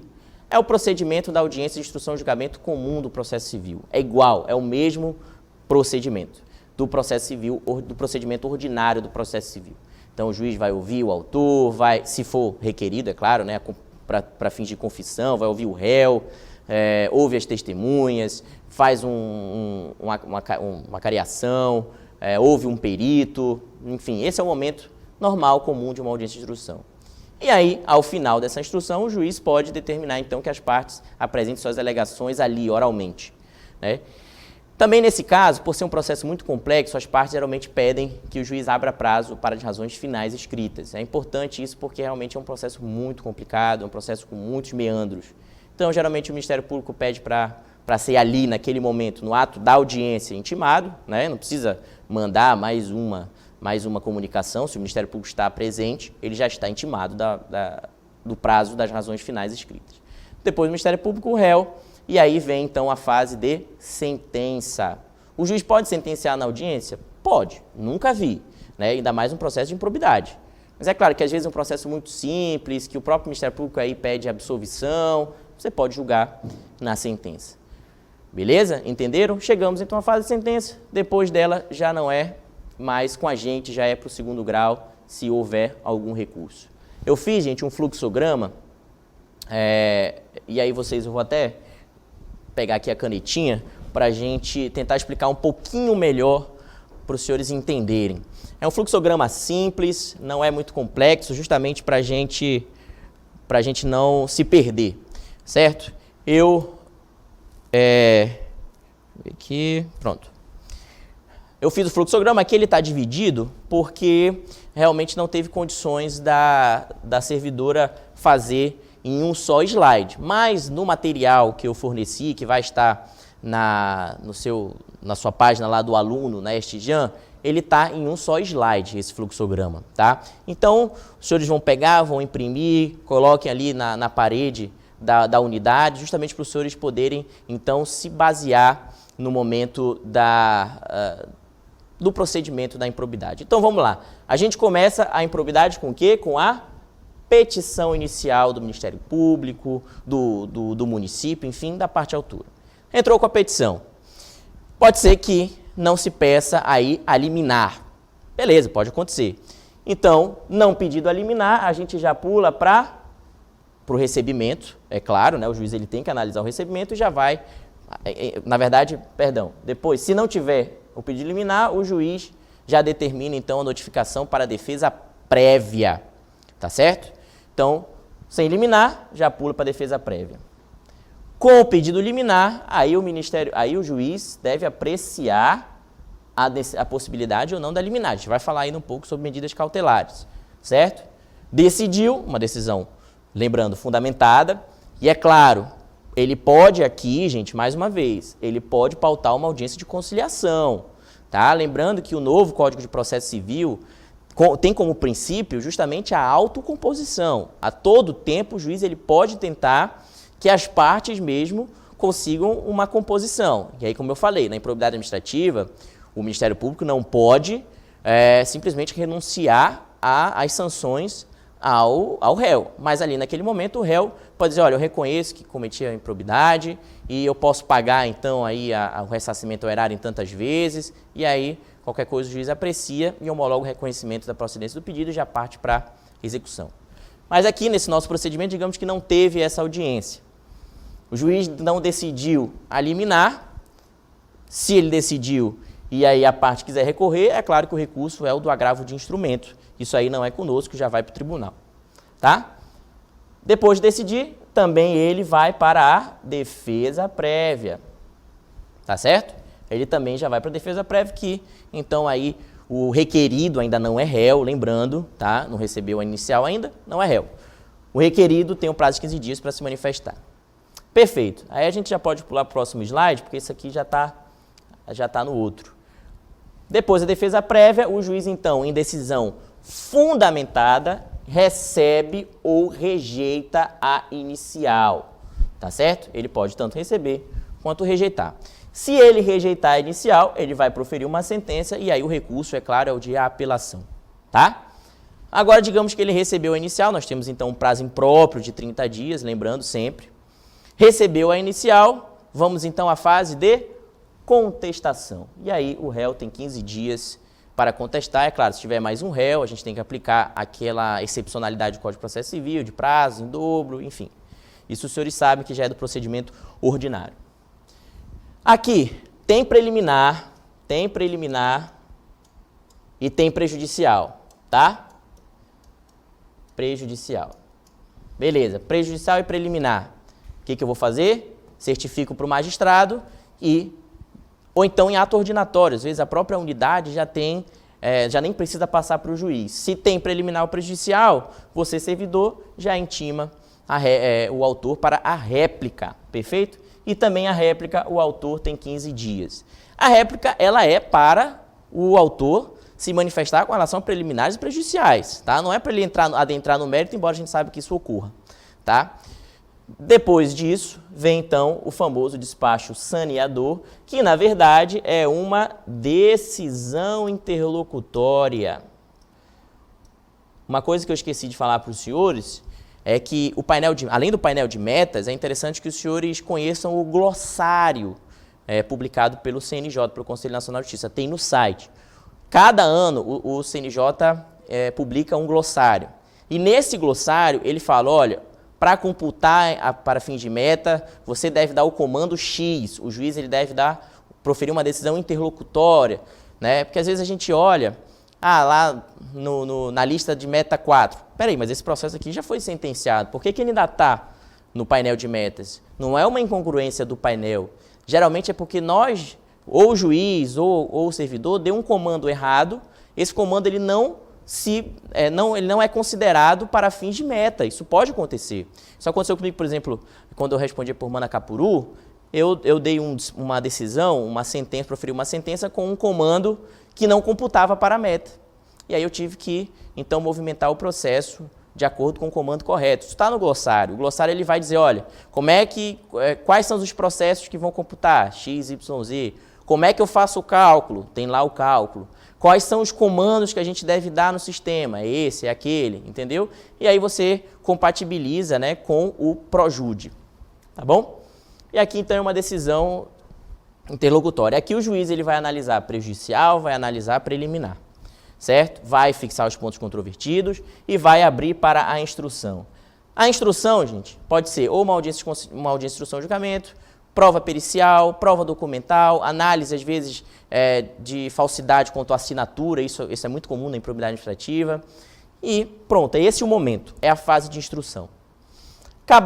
Encerrada a fase de instrução, se teve audiência de instrução e julgamento, nessa audiência nós vamos ouvir as testemunhas, nós vamos aí ouvir, quem sabe, o réu, se for requerido, lembrando que a gente não deve escutar o réu automaticamente. Se o autor não pede para ouvir o réu, o juiz não é obrigado a ouvir, gente. Isso é importante vocês terem conhecimento. O juiz só é obrigado a ouvir se foi pedido. E também se o juiz entender que é necessário. Tá? Agora, mesmo que não foi pedido, o juiz também pode entender que é necessário, é imprescindível ouvir o réu e aí sim escutá-lo em audiência. Perfeito? Aí depois a gente passa para a querida sentença. E aqui nós matamos a meta 4. encerrada na sentença. Cuidado com o comando da sentença, gente. Antigamente, o juiz, se ele proferia a sentença em audiência, acabava não computando para fins de meta. Agora parece que com a atualização do ProJude, você já pode movimentar a partir da sentença, a partir da audiência como sentença, e é computado aí para fins de meta. Mas como eu falei, gente, eu dificilmente vi um juiz sentenciando improbidade em audiência, tá? Mas é claro, se for uma audiência simples, às vezes para absolver ou para, enfim, reconhecer alguma nulidade, alguma coisa do tipo, o juiz aí, ele profere a sentença, tá certo? E depois disso, a apelação, que já não está, o processo então já não fica mais conosco, já vai para o tribunal. Lembrando que a meta ela é atingida sempre quando se profere, numa ação de conhecimento, uma sentença. Perfeito? Entenderam até aqui? Então, gente, vamos lá. Deixa eu só guardar aqui a canetinha. Agora, a fase de sentença, né? É interessante a gente falar um pouco sobre a natureza das sanções. É importante que os senhores saibam a natureza, por quê? Para fins de dar andamento, né? Como a gente vai falar agora, logo depois desse slide, a gente vai falar sobre... nós vamos falar sobre as medidas cautelares, aí vai falar um pouco sobre bacen-júri e tudo mais. É importante que os senhores saibam a natureza de cada sanção. Perfeito? Então, por exemplo, as sanções da Lei 8429 de 92, quais são as naturezas? Existem as sanções de natureza administrativa, que são a perda da função pública, a proibição de contratar com o poder público, proibição de receber benefícios fiscais ou creditícios. Sanções de natureza civil, ressarcimento ao erário, perda dos bens e valores acrescidos ilicitamente ao patrimônio, multa civil. E as sanções de natureza política, suspensão dos direitos políticos, e aí é interessante que os senhores realmente saibam. Essas sanções estão previstas no artigo 12 da Lei 8429, deem uma lida com atenção, tá certo? Se o agente for condenado por enriquecimento ilícito, você vai aplicar o inciso 1. Se o agente foi condenado apenas por dano ao erário e ou violação ao princípio da administração, você vai aplicar as sanções do inciso 2. E se ele foi somente condenado na violação dos princípios da administração pública, os senhores vão aplicar o inciso 3 do artigo 12. Agora sim, nós temos aqui, na Lei 8429, como se fosse a dosimetria da pena, né? O sistema trifásico ali do Nelson Grill, artigo 68 do Código Penal, nós temos algo semelhante na Lei de Improbidade Administrativa, certo? Então, como circunstâncias judiciais, entre aspas, tá, gente? O juiz tem que levar em conta, no momento da condenação, a extensão do dano causado, tá, pelo ato ímprobo, o proveito patrimonial obtido pelo agente, isso tudo está previsto expressamente no artigo 12. Tá? Ele deve levar em consideração. Lembrando, gente, que o juiz ele tem que aplicar os princípios da razoabilidade e proporcionalidade no momento da aplicação das sanções. Tá? Além dessas, entre aspas, circunstâncias judiciais, nós temos outras que o juiz deve apreciar. E aí, está no próximo slide, eu falo isso para os senhores, porque muitos aqui minutam, né? Imagina os senhores fazendo minutas aí de sentença de improbidade. Olha como vai ser bem interessante, né? Para dar andamento, né? Os senhores tendo noção do direito material, tendo noção dessa parte técnica, os senhores poderão, então, ajudar muito na celeridade desse processo. Então, vamos lá. Além daquelas circunstâncias judiciais, o juiz também tem que analisar a vida pregressa do agente ímprobo na administração pública, tá certo? Então, sempre foi um magistrado de reputação ilibada, sempre foi um agente, né, um político de reputação ilibada, um cara que nunca teve problema com boa gestão. Isso aí deve ser levado em consideração. Grau de participação no ilícito, né? Então, se ele teve uma grande responsabilidade na prática do ato, os reflexos de seu ato, né? O que gerou aquele ato ímprobo, né? Crianças ficaram sem escola, crianças ficaram sem... pessoas, a população ficou sem assistência à saúde, né? Olha como os reflexos podem ser grandes, né? E efetiva ofensa ao interesse público. Se houve, de fato, uma ofensa ao interesse público. Se vocês terem uma ideia, não existe a aplicação do princípio da insignificância no ato de improbidade administrativa. Então, o senhor servidor público resolveu imprimir um boleto bancário no seu local de trabalho, tá? E aí o senhor pergunta, o senhor cometiu um ato de improbidade administrativa? Sim, o senhor cometeu um ato de improbidade administrativa. Mas esse ato vai ser sancionado? Você vai movimentar a máquina da justiça para condenar um agente que usou um papel, entendeu? Isso é justamente, isso ofendeu de fato o interesse público, né? Isso trouxe de fato um grande problema, um grave problema ali à sociedade, entendeu? Não existe princípio da insignificância, de fato, tem jurisprudência aplicando aqueles limites dos crimes contra a ordem tributária, R$10 mil, R$20 mil, de acordo com o STJ, STF, mas isso, sinceramente, eu não vi ainda o Ministério Público ou o ente federativo entrando com improbidades assim tão pequenas. É claro que a gente sabe que, às vezes, por um interesse político, né, o município entra contra o prefeito anterior, justamente para criar aquela situação, né? Olha, ele responde por improbidade. Isso, de fato, acontece, né? A gente sabe. Mas, tecnicamente falando e no ponto de vista teórico, ninguém vai se movimentar para lhe condenar porque o senhor imprimiu um boleto bancário no órgão público, certo? Por quê? O juiz tem que aplicar razoabilidade e proporcionalidade nesses casos. Também a gente vê no artigo 12, né, das sanções, alguns limites, mínimo e máximo. E a gente tem que levar, então, em consideração todos esses elementos que eu falei. Às vezes, suspensão dos direitos políticos de tantos anos a tantos anos. Então, quanto menor a participação, menor a ofensividade do interesse público, mais próxima a sanção do mínimo legal, tá? Ou então, quanto maior a ofensa, quanto a vida pregressa, né, várias condenações de improbidade, você vai aproximando aí ao limite máximo da aplicação de uma multa civil, suspensão dos direitos políticos, tá? Lembrando sempre que a gente tem ônus do autor comprovar o dolo do agente, ou a culpa grave no caso de dano ao erário. Perfeito? A gente pode já passar para o próximo tema, que é um tema bem interessante, é um tema que a gente vê de uma forma recorrente, que são as medidas cautelares, certo? Bom, as medidas cautelares, elas podem ser antecedente à ação de improbidade ou incidentalmente, no bojo da ação de improbidade. Então, o Ministério Público, você se depara com uma medida cautelar aí que o Ministério Público ajuiza antes da ação de improbidade. Pode sim. Isso está previsto na lei. Para os senhores terem uma ideia, o artigo 17 da Lei de Improbidade, que começa o procedimento da ação, ele começa assim: após o Ministério Público ou o demandante tem 30 dias para ajuizar a ação principal. O que ele quer dizer com isso?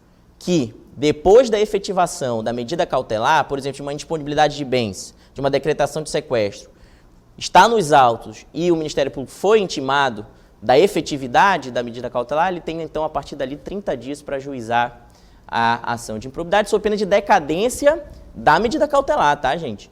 Se o Ministério Público ajuizar 60 dias depois da ação de improbidade, não é que ela não possa se dar andamento a ela. O certo é que naqueles 30 dias não ajuizou, aquela medida cautelar que foi deferida perde a sua eficácia, tá? Ela tem eficácia de 30 dias. Esse prazo, inclusive, é decadencial, segundo o Superior Tribunal de Justiça. Então, segundo o artigo 16, havendo fundados indícios de responsabilidade... perdão, na verdade eu pulei aqui. O artigo 7º, pode voltar o slide. O artigo 7º trata da indisponibilidade de bens, né? Quando agente de improbidade causar lesão ao patrimônio público ou ensejar enriquecimento ilícito, caberá à autoridade administrativa responsável pelo inquérito representar o Ministério Público para a indisponibilidade dos bens do indiciado. Essa situação, parece até que o Ministério Público só pode ajuizar a medida cautelar se, por exemplo, o presidente da comissão do PAD dizer, olha, precisa a indisponibilidade de bens. Não, gente, isso daí já é bem ultrapassado, não existe isso. O Ministério Público ele pode simplesmente ajuizar a medida cautelar, independentemente de representação de autoridade administrativa, tá? Parágrafo único, eu quero que vocês guardem essa redação. A indisponibilidade a que se refere o caput deste artigo recairá sobre bens que assegurem o integral ressarcimento do dano ou sobre o acréscimo patrimonial resultante do enriquecimento ilícito.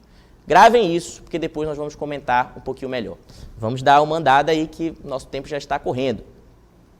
Aí a gente tem então aí o sequestro, né? Além da indisponibilidade de bens, nós podemos falar sobre sequestro. Ah, mas qual é a diferença? Bom, no procedimento de improbidade, na prática não existe muita diferença, tá? No processo civil a gente sabe que tem, né? Porque a indisponibilidade de bens, ela nada mais é do que um arresto, né? E o arresto pode ser de qualquer bem, o requerente não precisa identificar o bem, não precisa quantificá-lo ali no momento da petição inicial, né? Já o sequestro não, ele tem que dizer qual é o bem que será sequestrado, né? Aí a doutrina ela busca então algumas diferenças de ordem técnica. A indisponibilidade então pode ser sobre qualquer bem, tá? Mesmo que o agente ímprobo tenha adquirido esse bem antes do ato de improbidade, porque a indisponibilidade de bens ela tem por finalidade assegurar uma futura execução de quantia certa, futura execução de ressarcimento ao erário, de multa civil. O STJ ele engloba o ressarcimento ao erário e a multa civil para fins de quantificar a indisponibilidade de bens. O sequestro seria mais ou menos assim, o agente ímprobo ele desviou um veículo, né, do órgão, e aí então o Ministério Público, o requerente, requer o sequestro desse bem. Ele desviou X valores da conta da prefeitura, por exemplo. Então o Ministério Público vai e determina que esse aplicativo financeiro então seja sequestrado. É importante até falar que no artigo 16, parágrafo único, ele permite justamente isso, né? Que contas bancárias, aplicações financeiras sejam então objeto do sequestro. Aplicações financeiras mantidas no exterior, né? Aquela situação de evasão de divisas e tudo mais.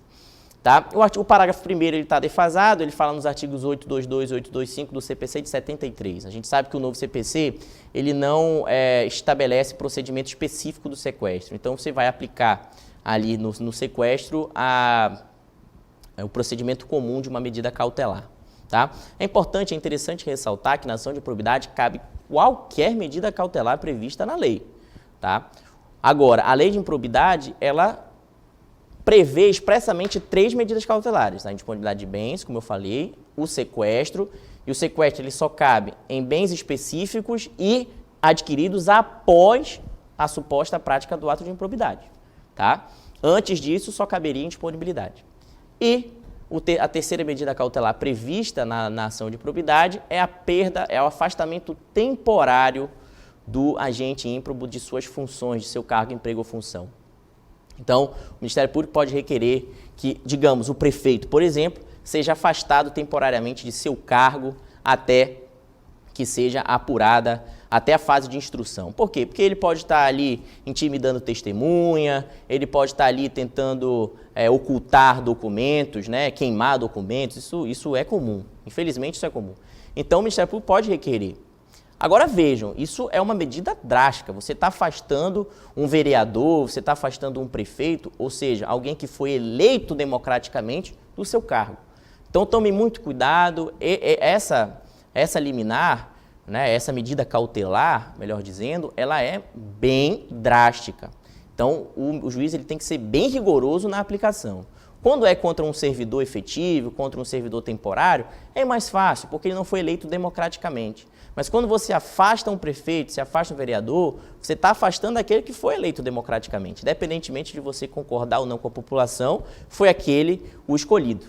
Então tome muito cuidado, verifique se realmente esse é o caso, se não tem outras medidas para resguardar aí a instrução processual. E o STJ, ele determina que o juiz determine um prazo, ele fixe um prazo para esse afastamento temporário. Não tem como ele dizer assim, eu afasto temporariamente e pronto. Não, eu afasto temporariamente o prefeito até o final da instrução do processo, ou eu afasto temporariamente o prefeito ou o vereador por 10 dias, por 15 dias. Se o juiz não fizer isso, chega no STJ e o STJ reforma essa decisão. Tá certo? Então essas são as medidas cautelares previstas. Ela pode ser antes do processo, tá? E no meio do processo. Geralmente o Ministério Público pede na petição inicial e ainda pede uma liminar.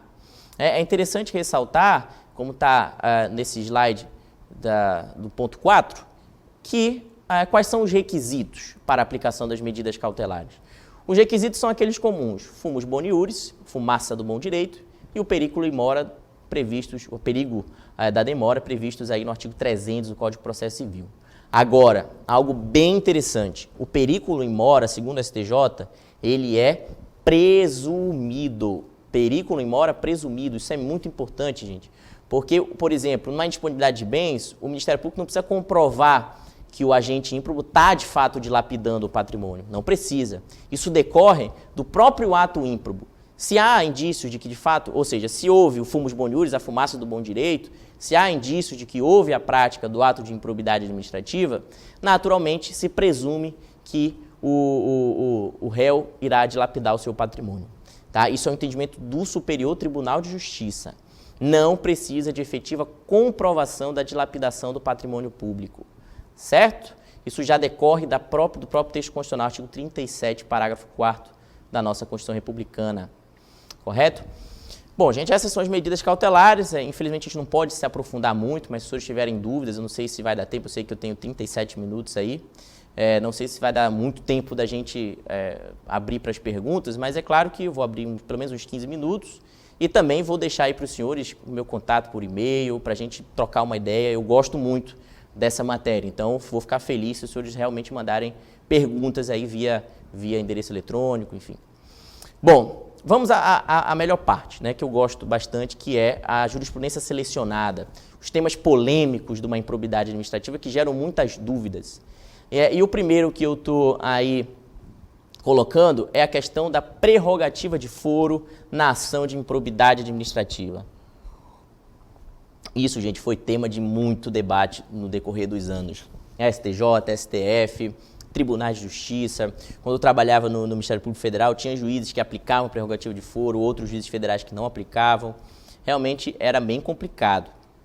Mas hoje o STJ já pacificou o entendimento de que não existe prerrogativa de foro em ação de improbidade administrativa.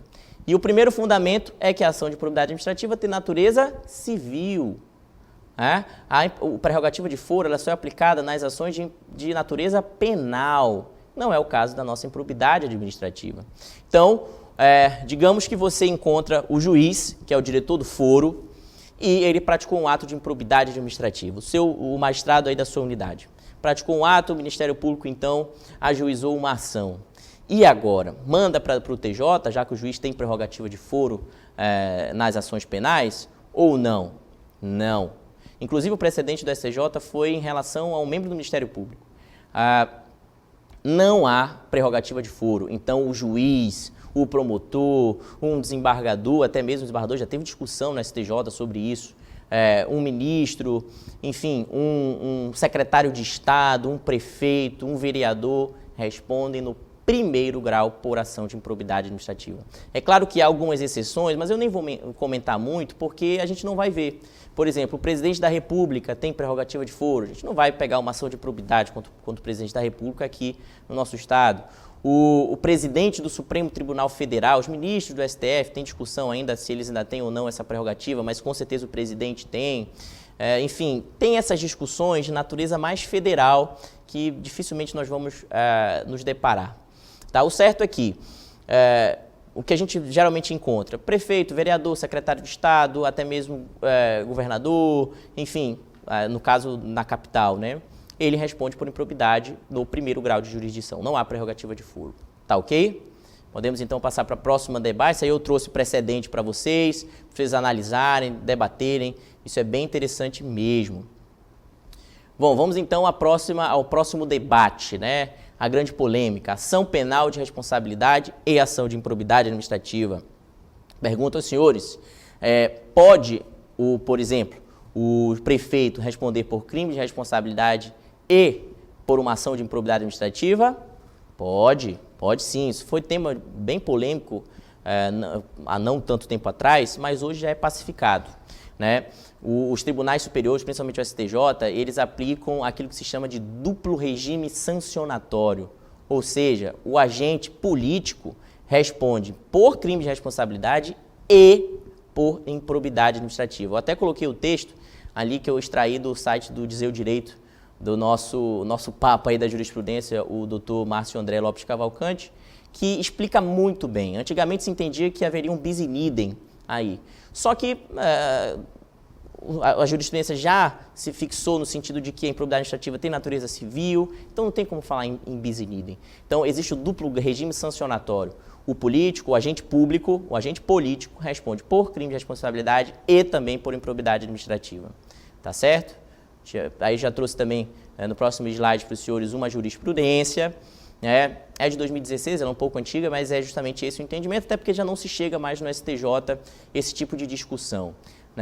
O prefeito aqui, nesse caso foi um ex-prefeito, ele responde sim por crime de responsabilidade e por improbidade administrativa.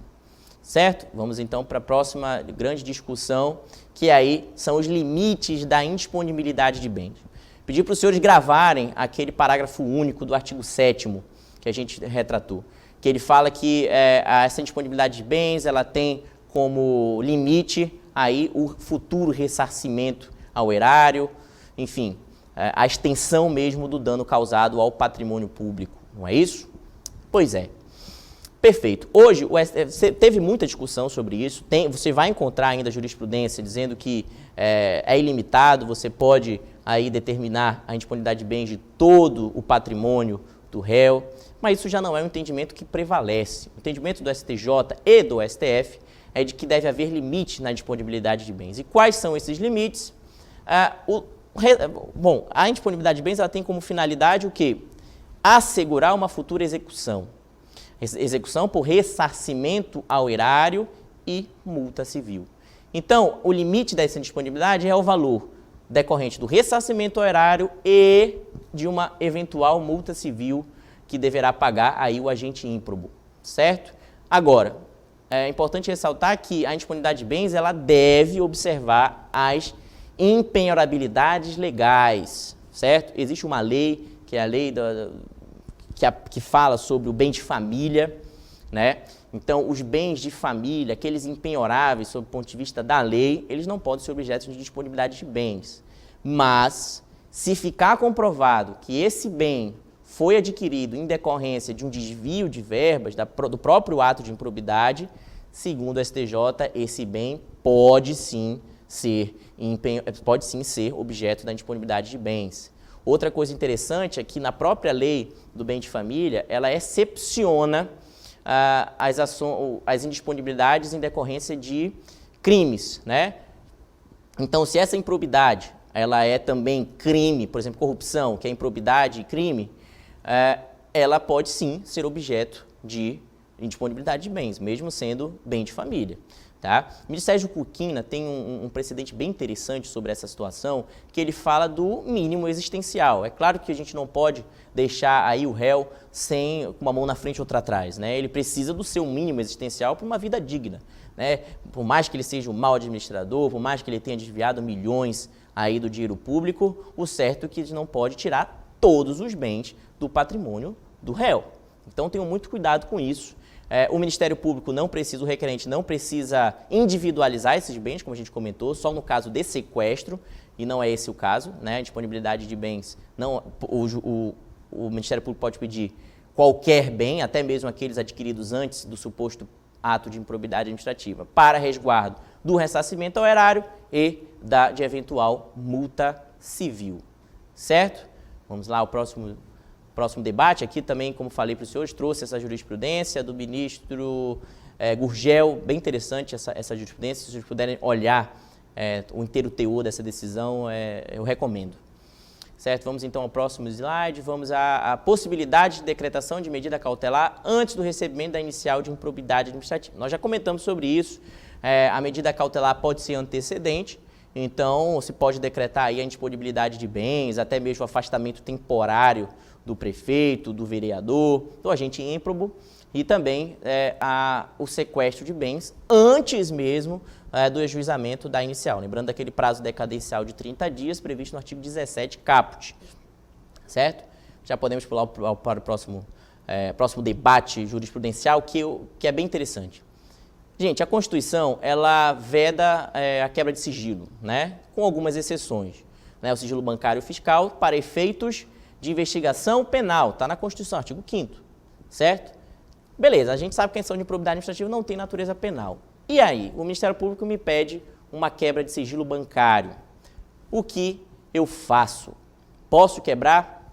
Pode, segundo o STJ, nas ações de improbidade administrativa, pode haver quebra de sigilo bancário e fiscal. E essa quebra de sigilo bancário, os senhores que já têm a delegação de movimentar o Bacenjude, os senhores podem utilizar o Bacenjude para a indisponibilidade de bens, utilizar o Bacenjude para a quebra de sigilo. Enfim, os senhores que têm essa delegação aí nos interiores podem perfeitamente utilizar o Bacenjude para efeitos aí do sequestro ou de indisponibilidade de outros bens, o Renajude. Todos esses sistemas podem ser utilizados e aí é interessante que alguém venha aqui explicar um pouco sobre esses sistemas, que eles são extremamente úteis, principalmente numa ação de improbidade administrativa. Certo? Podemos então pular para o próximo slide, é a prova emprestada, né?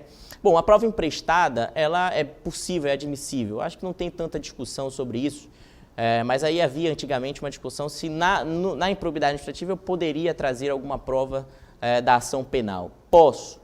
Pode. A prova emprestada é perfeitamente aplicável, é perfeitamente lícita numa ação de improbidade administrativa, não tem problema. Então, se o Ministério Público requer que seja trazido como prova emprestada numa ação penal, por exemplo, de corrupção, né, ou de concussão, ou de peculato, não tem problema, o juiz pode deferir, tá? Isso se chama contraditório. O contraditório ele ocorreu na ação de origem, então não terá problema nenhum a defesa. E geralmente a defesa fala isso, olha, está violando o contraditório, essa prova é ilícita, não é. Né? Prova emprestada é perfeitamente possível. Certo? Vamos então ao próximo debate, que a aplicação das sanções. Como eu falei para os senhores, existem 3 incisos que tratam das sanções. Então, se houve enriquecimento ilícito, inciso 1, se houve só dano ao erário e violação aos princípios, inciso 2, se houve só violação aos princípios, inciso 3 do artigo 12 da Lei de Improbidade. Beleza, só que lá são várias sanções. O juiz ele é obrigado a aplicar todas aquelas sanções? Segundo o STJ, não. Inclusive, esse precedente é de 2019, já, de fevereiro. Não precisa, tá? Na aplicação da sanção, o juiz ele pode, inclusive, não afastar o réu definitivamente da sua função pública, ele pode deixar de aplicar a suspensão dos direitos políticos, pode deixar de aplicar a multa, tudo isso de acordo com aquela dosimetria que a gente falou, lembra? Vida pregressa e tudo mais. O juiz não está obrigado a aplicar todas aquelas sanções segundo o STJ, certo? Vamos ao próximo. Esse é bem interessante. Tortura de custodiado em delegacia praticada por policial. Bom, a tortura nós sabemos que é um crime grave, inclusive está na Constituição, né? Mas a tortura pode ser também improbidade administrativa, pode ser reconhecida como improbidade administrativa? Segundo o STJ, sim. Né? Houve um caso em Sergipe, que o custodiado foi então, depois do flagrante, foi objeto de tortura e a autoridade policial e também a polícia militar, naquele caso, respondeu por improbidade administrativa, certo? E a gente não precisa nem falar quais são as figuras da improbidade, violação aos princípios da administração pública, dano ao erário também nesse caso, enfim. Então, nesse caso, houve sim prática de improbidade administrativa. Tortura de custodiado em delegacia pode configurar ato de improbidade administrativa. Vamos ao próximo slide. Princípio da correlação entre sentença e pedido. Senhores, o Ministério Público requer o reconhecimento das improbidades do artigo 10 e 11. Para ele, o agente ímprobo praticou dano ao erário e violação ao princípio da administração pública. No decorrer da instrução, os senhores, aí minutando para o magistrado, verificaram que tem provas do enriquecimento ilícito, que houve de fato desvios e o agente ímprobo se beneficiou disso. E agora, eu vou ultrapassar os limites da ação? Não. O juiz pode condenar o réu, nesse caso, também pelo artigo 9º. Tá? O juiz, lembrando que a ação de improbidade, embora ela tenha natureza civil, ela tem muitos aspectos de natureza penal. E é como se fosse aqui aquela ideia de que o réu se defende dos fatos. Né? Então, se o fato está demonstrado o enriquecimento ilícito, o juiz pode sim condenar o réu por enriquecimento ilícito, mesmo que o Ministério Público não tenha alegado isso na sua petição inicial. O STJ permite. Não há qualquer violação ao princípio da congruência, da correlação entre sentença e pedido. Certo? Podemos então passar para o próximo slide. E aí a gente fala um pouquinho, um breve resumo, até porque nosso tempo realmente está se esgotando. Nós temos aí 20 minutinhos. Vamos falar um pouquinho sobre crimes contra a administração pública, que também está previsto na meta 4. Por que eu não dei tanto enfoque? Porque a ação penal desses crimes contra a administração pública é a mesma dos demais crimes. Muda apenas a fase de defesa prévia. Se os senhores têm conhecimento, por exemplo, da lei de drogas, né, da lei 11343, os senhores sabem que antes do recebimento da denúncia, o requerido tem que ser ouvido em defesa preliminar. É a mesma coisa. Segundo os artigos 513 a 518 do Código de Processo Penal, e é claro, se o réu, se o denunciado for agente público. Se ele não for agente público, aí a ação penal é idêntica a qualquer outra. Se for agente público, aí você recebe a denúncia, o juiz então tem que notificar o denunciado para apresentar no prazo também de 15 dias, e aí é 15 dias, não é o prazo da resposta à acusação, aqui é prazo de 15 dias a defesa prévia. A ação de probidade administrativa, ela tentou ser uma ação penal, por isso que ela copiou essas regras dos crimes funcionais, mas depois se verificou que a sua natureza é cível. Então você pode ver que ela é bem parecida com a ação penal dos crimes funcionais, né? Recebeu a denúncia, defesa prévia no prazo de 15 dias, volta então para o juiz para receber ou não a denúncia. Depois disso, o que o juiz faz?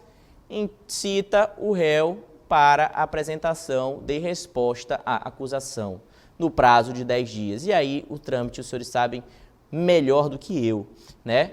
Vai para a resposta à acusação, depois a audiência de instrução e julgamento e o juiz pode, inclusive, sentenciar em audiência. Perfeito? Então, é isso que está dito ali, mais ou menos, no artigo 513 a 518. A gente pode até verificar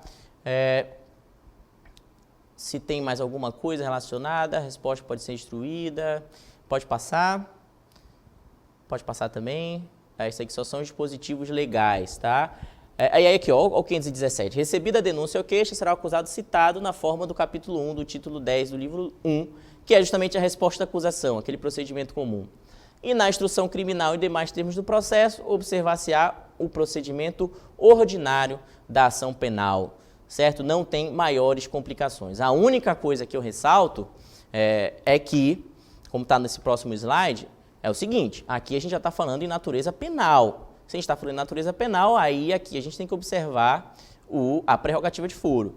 Então, se o réu, por exemplo, for o prefeito ou o vereador, nós temos lei complementar prevendo essa prerrogativa de foro, se for um deles, aí o processo tem que seguir ao Tribunal de Justiça, porque ele tem prerrogativa de foro. Aqui a gente está falando em processo de natureza penal. Tá certo? Agora, se for um ex-prefeito, um ex-vereador, um ex-secretário, enfim, não tem prerrogativa de foro, os senhores terão toda a oportunidade de julgá-lo.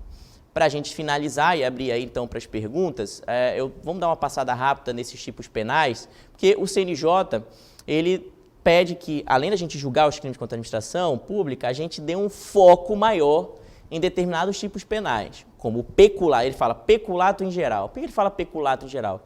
Porque o peculato tem várias figuras, né? A figura geral é o que está no 312, aí na sua tela.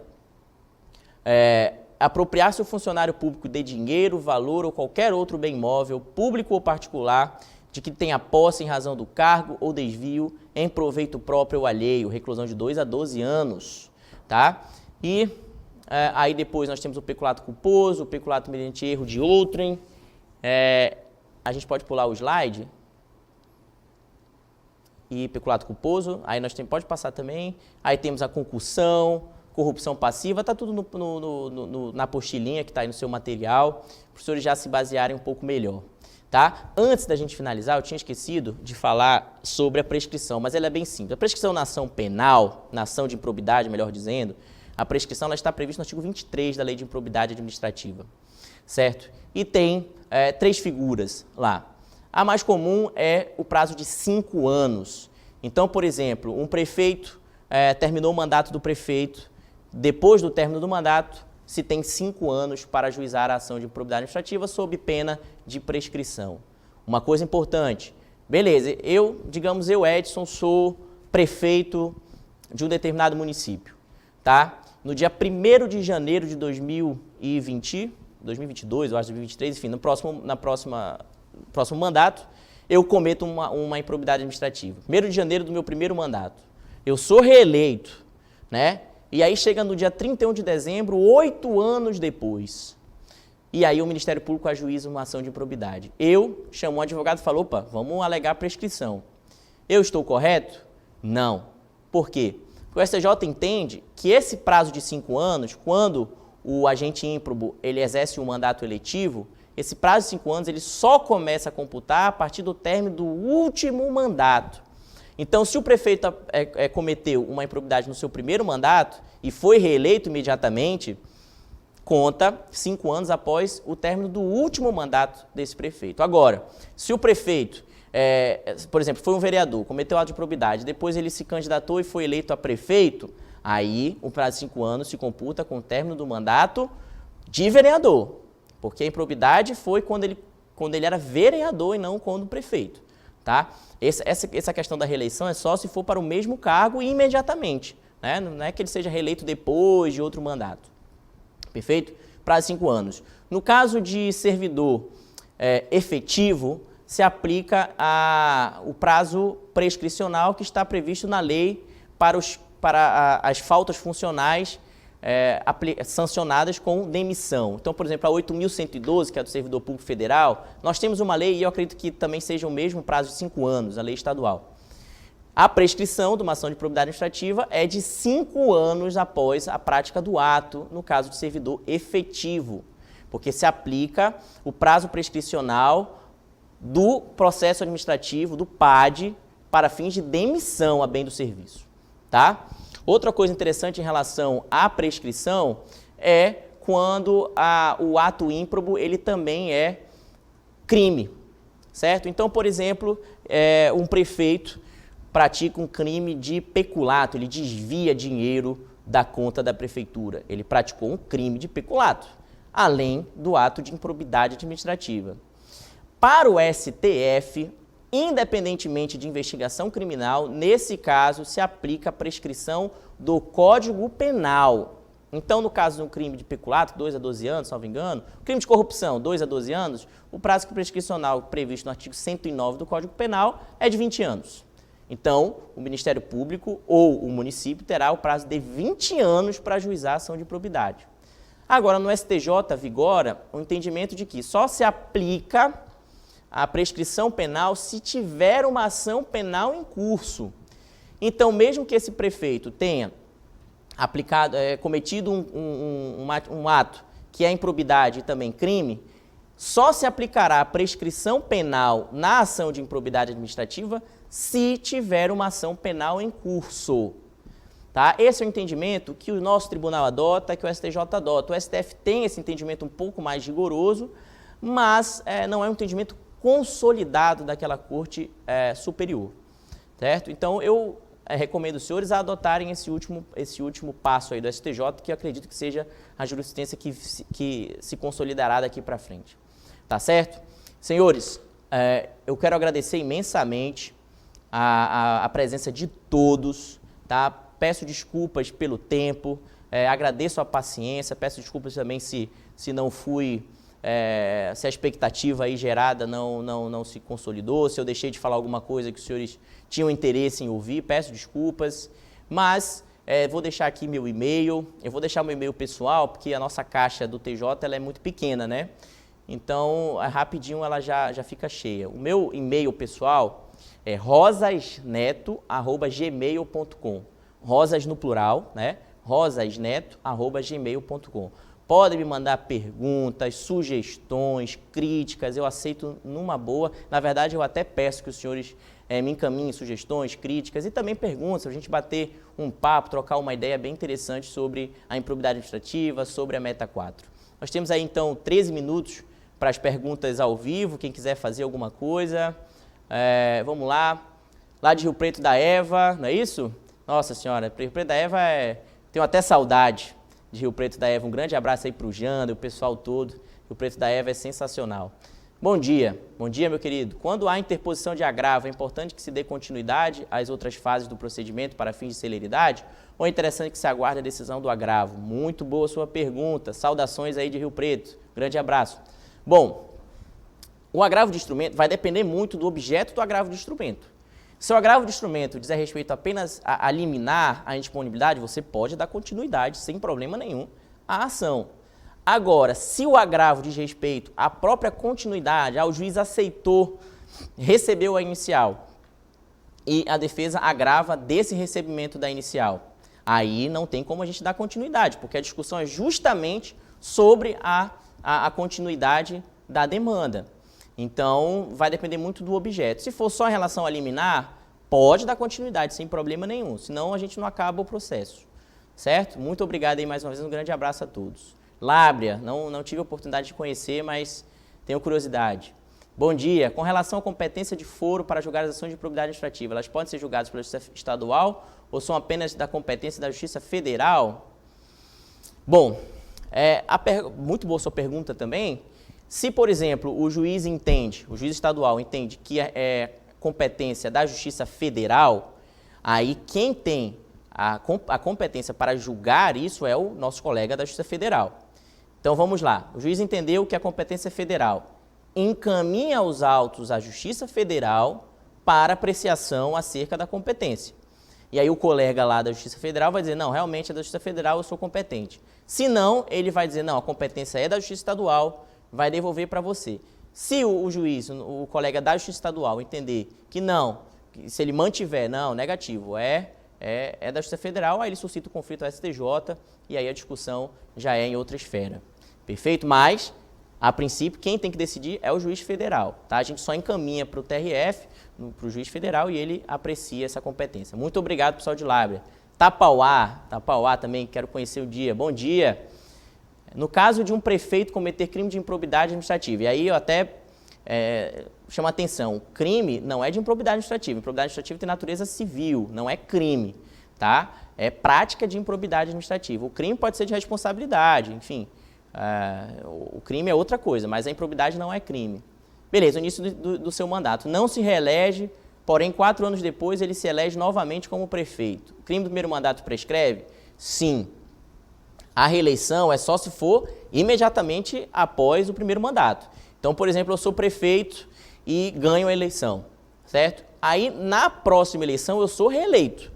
E aí sim a gente conta que ele só conta 5 anos após o término da minha reeleição, certo? Agora, nesse teu caso de Tapauá, foi eleito. Aí passou 4 anos fora do exercício da prefeitura, foi eleito outro prefeito. Aí depois desses 4 anos ele voltou. Aí, nesse caso, os 5 anos já passaram, vai contar do primeiro mandato, tá certo? Após o término do primeiro mandato. Perfeito?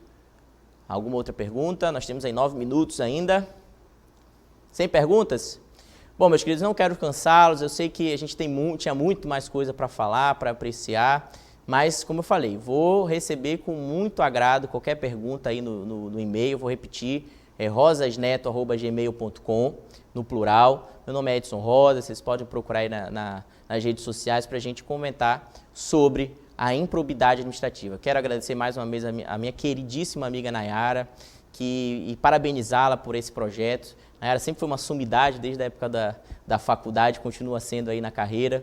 Agradecer também a Estijan, que eu tenho um grande carinho, né? Fui servidor da casa, fui sempre muito bem tratado por todos lá.